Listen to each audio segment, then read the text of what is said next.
The Gordon Growth Model is a classic formula used by investors to determine the intrinsic value of a stock based on its future dividends.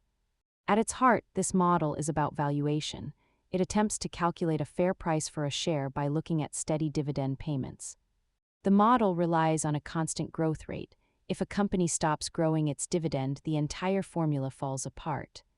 To use the formula, you need three numbers: the next expected dividend, your required rate of return, and the constant growth rate.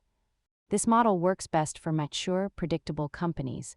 It is usually a poor choice for fast-growing tech stocks that don't pay dividends.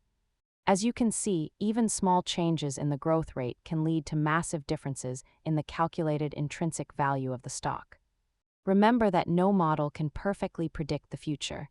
Use this as a starting point, not as a guarantee of future performance. If this breakdown helped you understand valuation basics, subscribe for more money guides and save this video to reference later.